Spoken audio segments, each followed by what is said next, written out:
शुरुआत आशा नाम की एक लड़की को दिखाने से होती है, जो अपनी कहानी बता रही थी कि 5 साल पहले आने वाला सुनामी बहुत खतरनाक था। पूरा शहर पानी में डूब गया, करोड़ों लोगों की जान चली गई। लोगों ने खुद को और अपनी फैमिलीज को बचाने की बहुत कोशिश की, लेकिन नाकामयाब रहे। चंद गिने चुने लोग ऐसे थे जो उस वक्त ऊंची ऊंची बिल्डिंग्स की छतों पर चले गए, जिस वजह से उन लोगों की जान बच पाई। उन्हीं लोगों में आशा भी शामिल थी। वो काफी उदास है, थकी हुई भी है, लेकिन फिर भी हिम्मत करके वो उठ खड़ी हुई। पिछले 5 सालों से आशा एक तबाह हुई बिल्डिंग में रह रही है, जो सुनामी में डूबे हुए शहर के बीचों बीच थी। बिल्डिंग में उसके अलावा और कोई भी नहीं रहता। बिल्डिंग की छत पर आती है। उसने बारिश का पानी जमा करके रखा हुआ था, जिससे उबालकर वो अपने लिए कॉफी बनाती है और वहीं पर छुपाया हुआ एक रेडियो वो बाहर निकालती है और गाने सुनने लगती है, जिससे उसे काफी अच्छा महसूस होता है। इसके बाद हम पूरे शहर का बिगड़ा हुआ हाल देखते हैं। सारी बिल्डिंग्स हर जगह बंजर हैं। अब इन हालात में आशा के लिए सबसे बड़ा मसला पानी का था, क्योंकि अगर यहाँ पर बारिश ना हो तो पीने के पानी के लिए काफी मसला होता है। इसलिए आशा छत पर रखे हुए सामान के ऊपर जो जमा हुआ पानी पड़ा होता है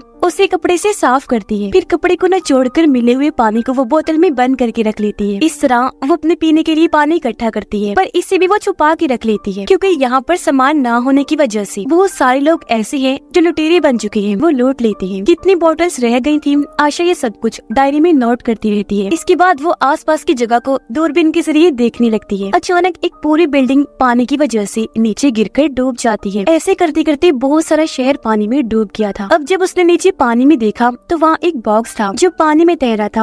आशा सोचती है कि इसमें जरूरत का सामान होगा, इसीलिए वो नीचे वाले घर में आ जाती है, जो भी पूरा पानी में डूबा हुआ था। पर यहाँ से आशा उस बॉक्स पर पिन मारकर उसे अपनी तरफ रस्सी के सहारे खींचने लगती है, लेकिन पानी में जो मछलियाँ थी उनमें से एक उस बॉक्स को पकड़ लेती है। इसलिए आशा जब उसे खींच नहीं पाती तो वो आगे की तरफ हो जाती है। तब टूटी हुई जगह की वजह से उसे चोट लग जाती है, पर अभी भी वो हिम्मत नहीं हारती। पूरा जोर लगाकर बॉक्स को अंदर खींचने लगती है और आखिरकार बॉक्स उसे मिल ही जाता है। आशा ने जब बॉक्स को खोलकर देखा तो अंदर एक शराब की बोतल के अलावा और कुछ नहीं था, जिसे ही लेकर वो ऊपर आ गई। उस शराब से अपनी चोट साफ करने लगती है। शाम को जब वो बैठी थी तो उसे कुछ दूरी से आवाजें आने लगी। उसने जब दूरबीन के जरिए देखा तो कुछ लुटेरे खाने की तलाश में इसी बिल्डिंग की तरफ आ रहे थे, जिन्हें देखकर वो अपना सारा सामान इस कूड़े कचरे के नीचे छुपा देती है। फिर खुद भी एक कमरे में जाकर छुप जाती है, जो उसने अपने लिए एक महफूज जगह बनाई हुई थी। जैसे लुटेरों का ग्रुप यहाँ पर आया, बिल्डिंग के हर एक घर को वो चेक करने लगती है, लेकिन उन्हें यहाँ पर खास कोई चीज नहीं मिलती। लुटेरों में एक बच्चा भी था जो आसपास गोलियां चलाने लगता है। इस वजह से आशा काफी डर जाती है, लेकिन खुद को काबू करने के लिए वो अपने माजी की अच्छी यादों में चली जाती है, जिनमें वो अपनी छोटी बहन को देखती है जब ये दोनों बहनें एक साथ थी। कुछ देर के बाद जब लुटेरे वहाँ से चले गए तो आशा भी बाहर आई, क्योंकि रात हो गई थी तो सो जाती है। हर रात आशा को डरावना सपना आता है, जिसमें वो अपनी फैमिली को डूबता हुआ देख रही थी, लेकिन चाह कर भी उन्हें नहीं बचा पाती। अगले दिन वो जब सोने लगी तो अचानक उसे बिल्डिंग में आवाजें आने लगती है। इसीलिए वो टॉर्च लाइट लेकर हर जगह चेक करती है, लेकिन उसे कोई भी नहीं मिलता। पर उसे कहीं न कहीं शक था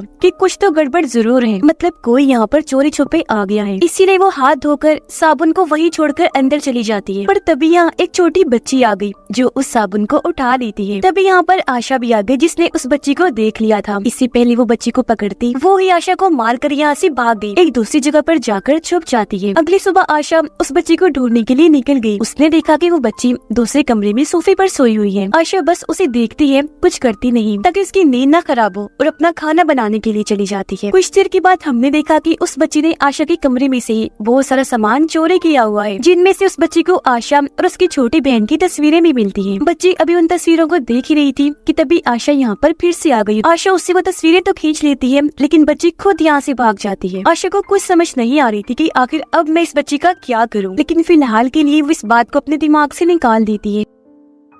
बच्ची अभी भी नीचे वाले कमरे में थी, जहाँ बहुत सारा पानी भरा हुआ था। आशा को भी क्योंकि उस बच्ची पर तरस आ रहा था, तो वो उस बच्ची के लिए नूडल्स बनाकर नीचे लेकर जाती है। पता नहीं बच्ची ने कब से खाना नहीं खाया, यही सोचकर आशा उसे नूडल्स देने लगती है। बच्ची आशा से नूडल्स नहीं लेती, इसलिए वो उन्हें वहीं रख के ऊपर अपने कमरे में चली जाती है, जिसके बाद बच्ची भी उन्हें खा लेती है। अब अगले दिन वो बच्ची शुक्रिया के तौर पर आशा को वो सारा सामान लौटा देती है जो उसने आशा के कमरे से ही चुराया था। बच्ची खाने में आशा की नकल कर रही थी, मतलब नूडल्स कैसे खाने है, कैसे ऊपर करना है, जो देखकर आशा भी काफी हंसने लगती है। अब काफी वक्त के बाद आशा के चेहरे पर मुस्कुराहट आई थी, पर क्योंकि काफी सालों से उसने किसी से बात नहीं की थी, तो फिलहाल वो बच्ची से भी कोई बात नहीं करती और रात में अपने ही कमरे में उस बच्ची का भी बिस्तर अपने साथ लगा देती है। पर बच्ची को नींद नहीं आ रही थी और वो रोने लगती है, कहती है कि मुझे अपने मॉम डैड की बहुत याद आ रही है। जो देखकर आशा पहली बार उससे बात करती है, कहने लगी कि तुम घबराओ नहीं, हम तुम्हारी मॉम डैड को ढूंढ लेंगे। तभी हम बच्ची भी उससे बात करती है,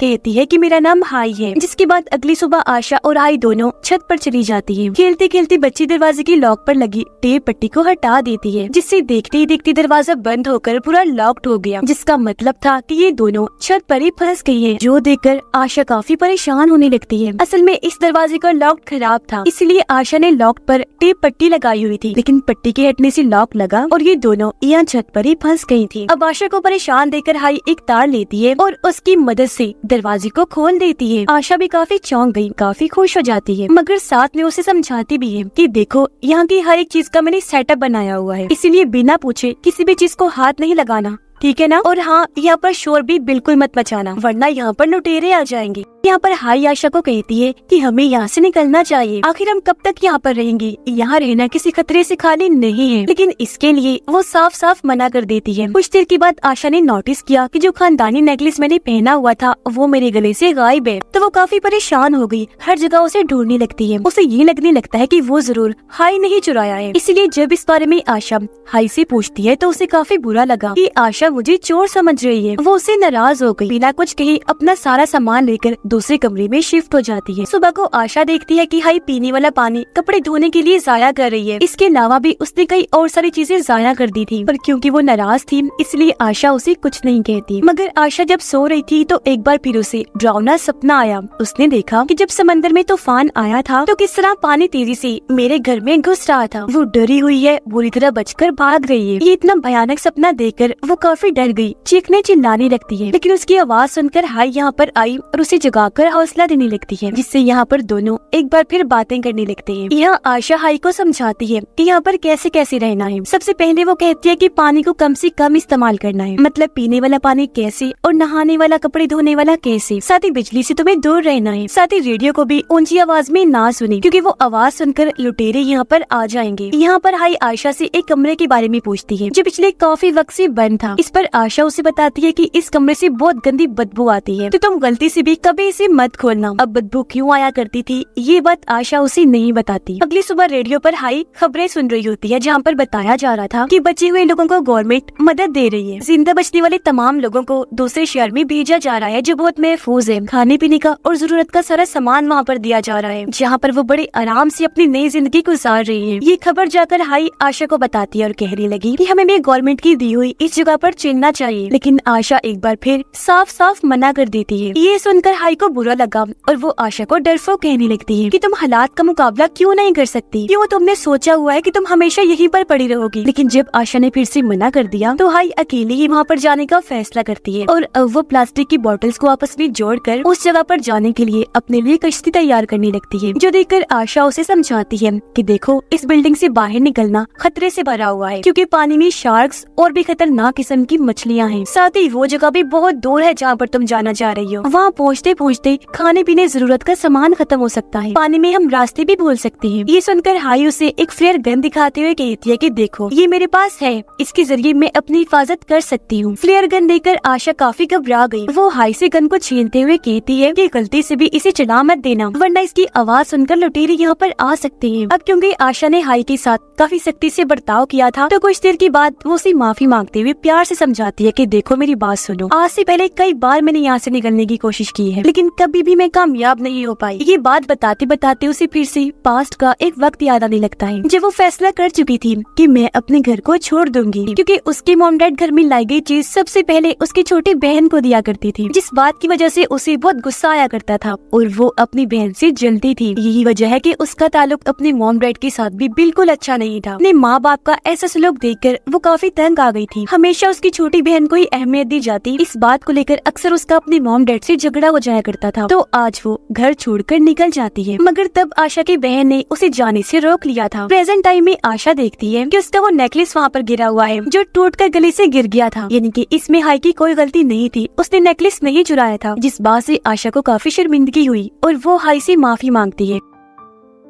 अगले दिन क्योंकि काफी बारिश हुई थी तो इन्होंने पीने का ढेर सारा पानी जमा कर लिया था। लेकिन इस भाग दौड़ में एक दिन आशा को एहसास हो गया था कि ये जगह ज्यादा दिन के लिए महफूज नहीं है, बेहतर यही होगा कि हमें यहाँ से निकलना चाहिए और गवर्नमेंट की दी हुई उस जगह पर रहना चाहिए। तो वो भी अब हाई की बात मान जाती है। उस जगह पर जाने के लिए कश्ती बनाने में उसकी मदद करने लगी। पास्ट के एक सीन से हमें पता चला कि जब आशा ने घर छोड़ा था तब उसके साथ उसकी बहन भी थी, जहाँ तभी अचानक सुनामी आ गई, जिस वजह से हर तरफ अफरा तफरी मच गई। लोग डरकर घबराते हुए इधर उधर भागने लगे और आशा को इस बात का बहुत दुख होता है कि मैं अपनी बहन को नहीं बचा पाई। वो इस बात को याद करके प्रेजेंट टाइम में दुखी हो रही थी, पर उसे ये सोचकर तसल्ली हुई कि अब मुझे एक दूसरी बहन मिल चुकी है हाई के रूप में। इसीलिए अगली सुबह वो हाई को अपना वो नेकलेस दे देती है गिफ्ट के तौर पर। खैर अब कुछ दिन के बाद इनकी छोटी सी कश्ती उस जगह पर जाने के लिए तैयार हो जाती है जहाँ ये दोनों निकलने के लिए बिल्कुल तैयार हो गई थी। लेकिन यहाँ पर गलती से हाई से रेडियो ऑन हो जाता है, जिसकी आवाज सुनकर लुटेरे यहाँ पर घुस आते हैं, जो देखकर ये दोनों जल्दी से अपना सारा सामान छुपा देती है और हाई जल्दी से जाकर लकड़ी की बनी हुई नकली दीवार में जाकर छुप जाती है, जबकि आशा उसी पुरानी स्मेल वाले कमरे में जाकर छुप जाती है। लुटेरे यहाँ पर आकर हर घर में पड़े हुए सामान को बखेरने लगते हैं और जो खाने पीने के सामान उन्हें मिल रहे थे वो उन्हें अपने पास रख लेती है। जिस दौरान उस नकली दीवार में छुपी उन्हें हाई भी मिल जाती है। लुटेरे उसे पकड़ लेते हैं, जिस वजह से वो चीखने चिल्लाने लगी। उसकी आवाज आशा भी सुन पा रही थी, लेकिन वो बहुत ज्यादा डरी हुई थी। उसे समझ नहीं आ रही थी कि आखिर मैं कैसे हाई को बचाने जाऊँ। अब लुटेरे इनकी उस कश्ती को भी तोड़ देते हैं, जिसके बाद वो स्मेल वाले कमरे में चले गए। जबकि आशा को यहाँ पर फिर से उसके पास्ट का सीन याद आने लगता है, जिसमें उसने देखा कि मैं और मेरी बहन किस तरह खतरे में थे, पर क्या कर भी मैं उसे नहीं बचा पाई। लेकिन प्रेजेंट में वो अपने आप से कहती है कि वो गलती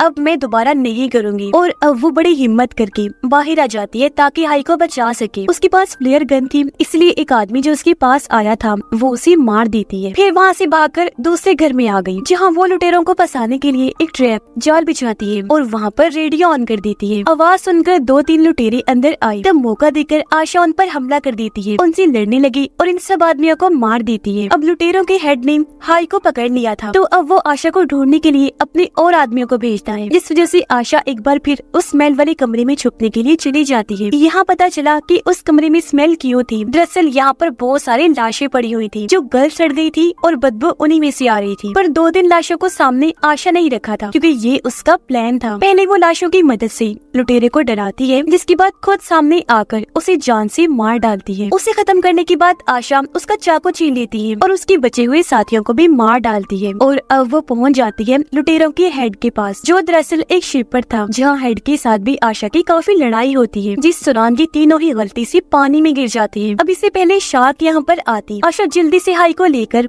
एक जगह पर जाकर छुप जाती है। और अब जब लुटेरा पानी में था तो यहाँ पर एक बड़ी सी शार्क आ गई, जो एक ही झटके में लुटेरे का काम तमाम कर देती है, जिंदा ही खा गई। जिसके बाद दोनों जल्दी से लुटेरों के शिप पर चढ़ गए, जिससे आखिरकार दोनों की जान बच जाती है। ये शिप काफी अच्छी थी, यहाँ पर खाने पीने और किसी चीज की तंगी नहीं थी। जबकि आशा इस रात पहली बार डरावने सपने के बगैर सो पाती है। सुबह जब दोनों उठी तो उनके चेहरों पर मुस्कुराहट थी, क्योंकि अब उन्हें अपनी एक नई जिंदगी दिखाई दे रही थी। दोनों एक जगह पर खड़ी होकर उम्मीद भरी नजरों से आगे देखने लगती है। और इसी के साथ ही ये कहानी भी इधर ही खत्म हो जाती है।